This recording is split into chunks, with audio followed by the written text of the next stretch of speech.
guys, Sarah here. Welcome back to another video, and today I wanted to show you something really fun that I have been working on recently.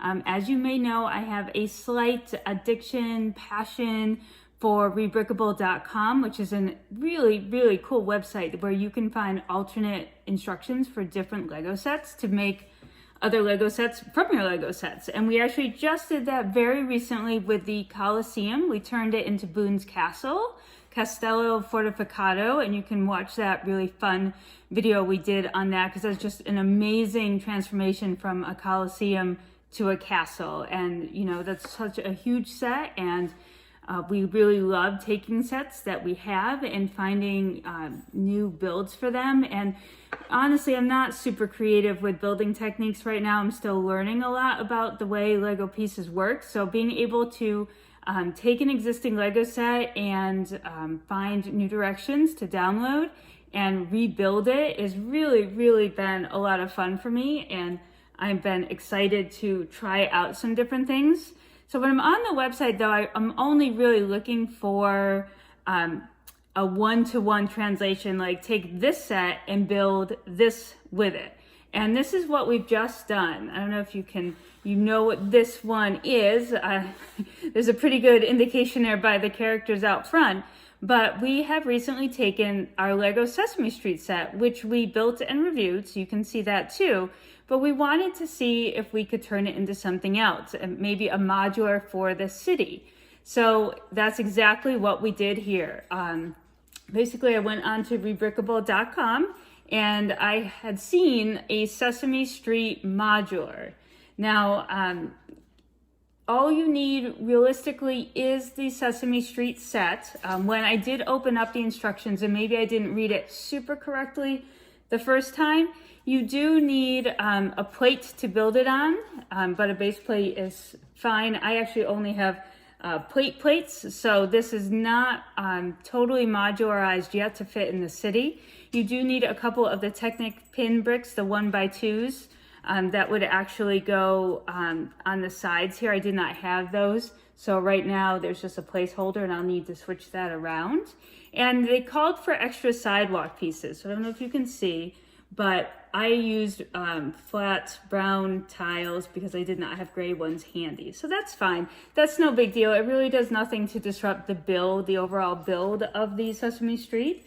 So we're going to take a closer tour in just a minute, and I'm actually going to show it to you next to one of the elements from the Bookshop modular set, just so you can get a comparison of them side by side, because there are some differences from this type of modular to sort of the standard modulars that you would buy from the Creator Expert set. And although, you know, I'm not going to expect that this is going to be a direct comparison to those sets, it's still a fun modular to have. There's probably a few alterations that I would like to continue to make before I add this to a city. But if you have a Sesame Street set and you want to add it to your city, and you don't really want to add it as it is built in the set with the open play feature to it, this is definitely a cool alternative to start with. And even if you want to mock it out from here, at least this is a good way to sort of get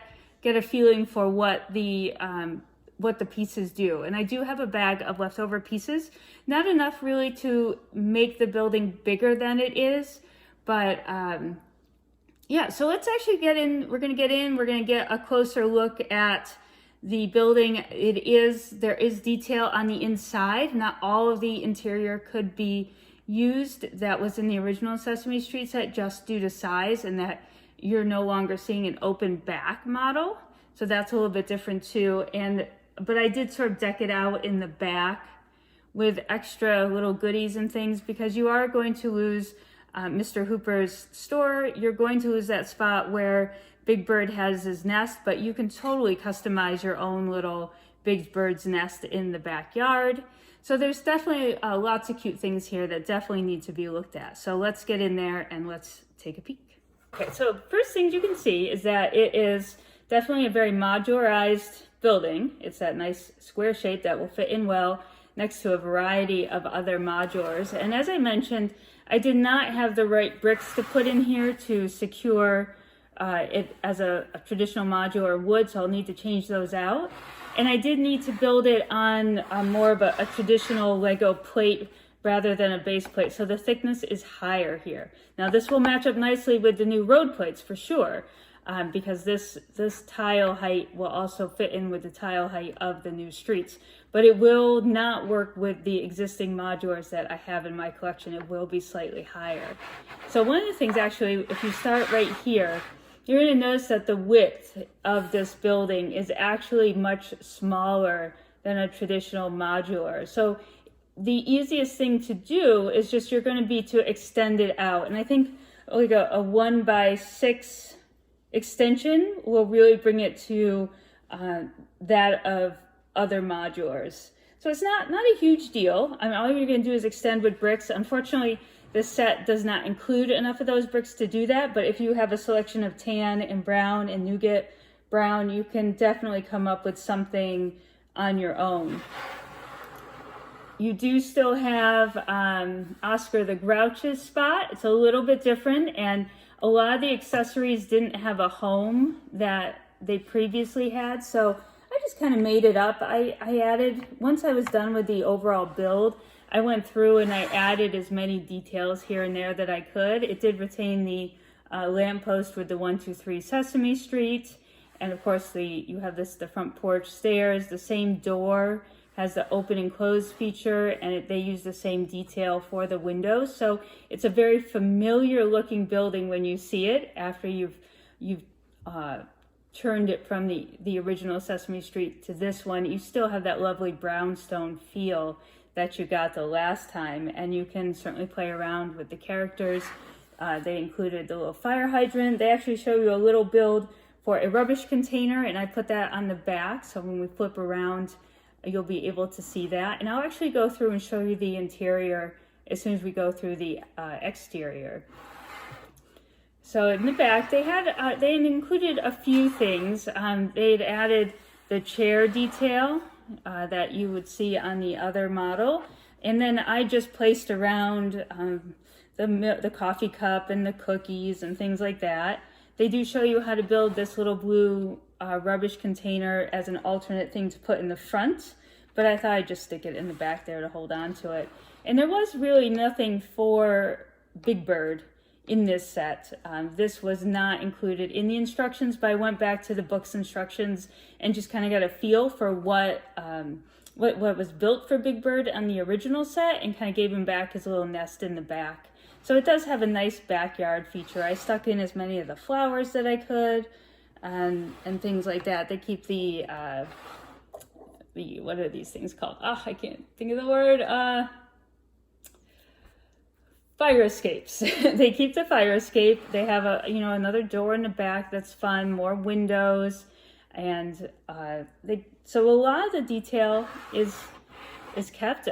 They did not show putting this sticker on, but since we had already built Sesame Street, I already had the sticker on, so that's why this is going to be here for my set.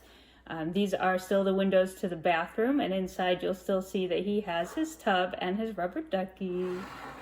So that's pretty much the exterior. It still looks very, very reminiscent of Sesame Street, which is awesome. And what I'm going to do before I open it up is I'm actually going to bring around half of the bookshop, just so you can get an idea of how it compares. And I do compare these rebrickable modulars. If you missed it, we did a really cheap rebrickable modular that is definitely bright and colorful. But I like to compare them to the townhouse part of the bookshop, just because it's on the smaller side. And these rebrickable modulars are on the smaller side because they use less pieces than the set actually is.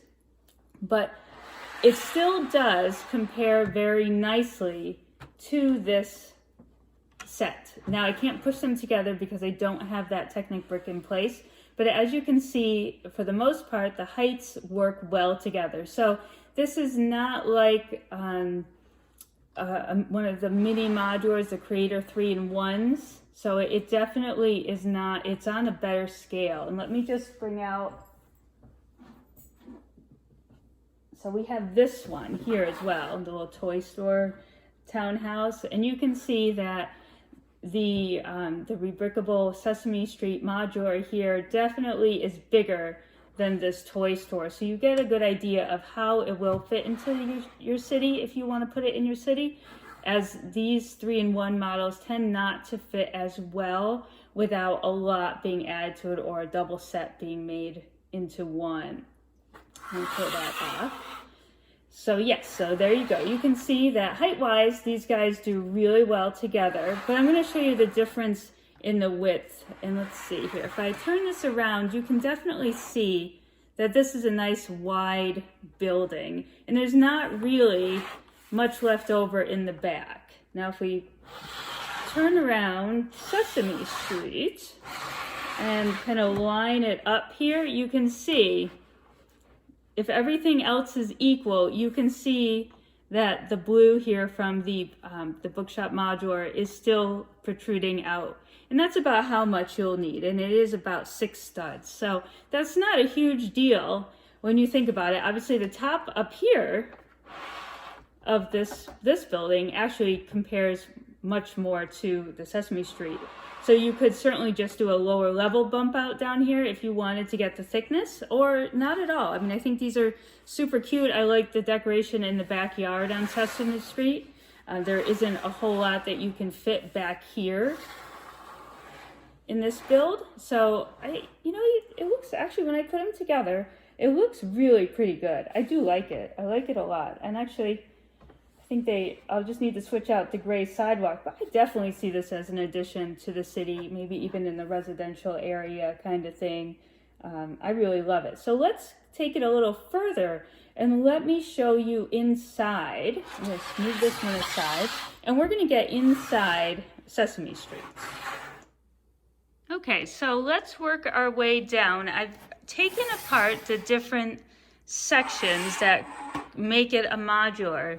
And this is actually your rooftop. So the rooftop comes apart.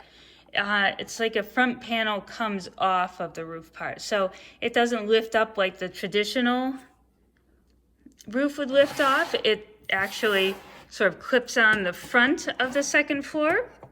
But on the rooftop, you'd still have the birds, little crate there, and the 2 birds and the smokestacks. And if you wanted to put back the little UFO ship, you could certainly do that. I don't believe I used the pieces of that to do anything else.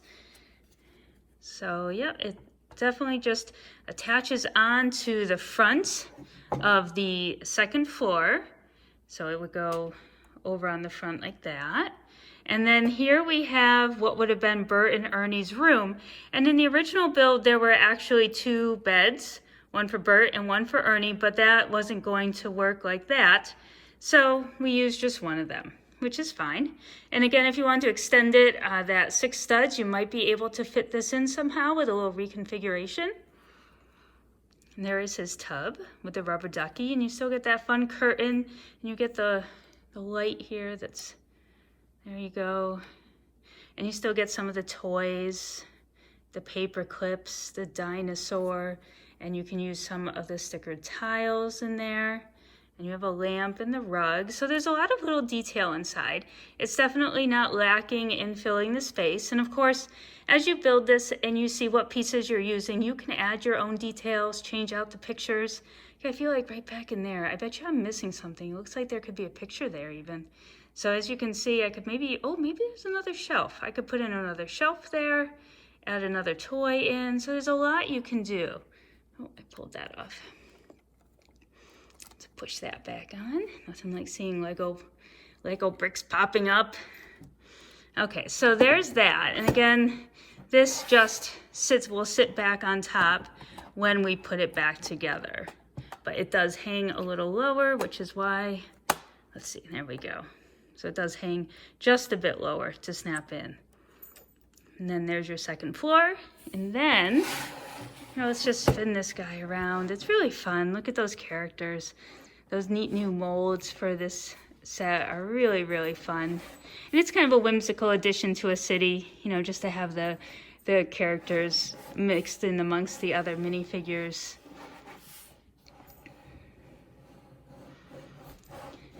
There's the Big Bird's tree that I was talking about, and the table. I've got the coffee cup, and there's some orange juice and milk there, and I just put the little hearts different places and extra flowers and things. Like there's no point in sticking them in a bin when I could decorate the lawn. Little heart there. And then there's Abby Cadavi on the side. And you've got Oscar the Grouch in there with his little slimy friend there. And then we have the trash, which was a tire. And, oh, and there it goes. And a pizza box and a trash bag. And so I have just some little jumper plates there. And I could just stick this on. Obviously, if it's modularized in the city, that's going to be a problem with it sticking off. But you can kind of do what you want with the outside of it with the leftover pieces that you have. So let's kind of head into the interior of this. It's a little bit harder to get inside. This was Elmo's room with his bed, his train set, and just assorted things on the wall. It's really pared down. We still do have his bed. We still have the dresser with the rocket ship. You can kind of see in there just a little bit. I'm not sure if I can get the camera in there too much better, but you can see his bed. You've got the picture on the wall still. You've got another picture up here. You do have a lamp.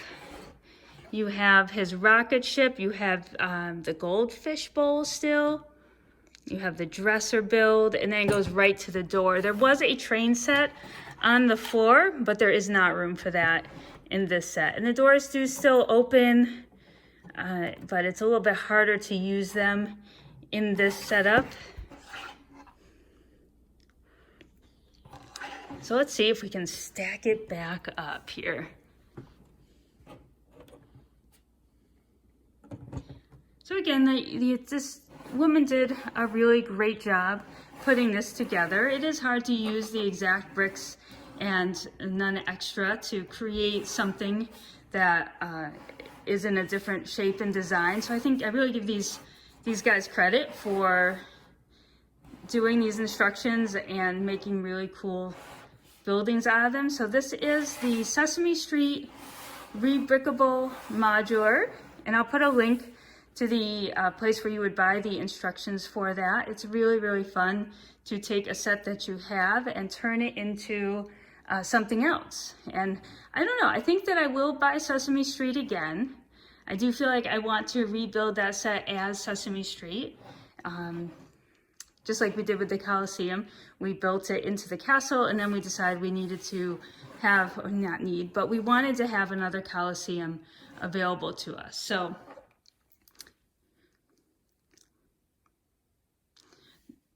that is what the plan is. And I have one more set that I'm going to turn into a rebrickable. And actually there's quite a few I'm super excited about. There are garages that turn into hospitals. There's bookshops that turn into antique stores. There's a Disney castle that turns into a costume shop. So you will definitely be seeing more of those as time goes on, as we add them to our city. So look for another city update soon. We'll see if we have a place for this guy after I switch out some of the components that I need. And otherwise, yeah. So happy building, and we'll see you in the next video.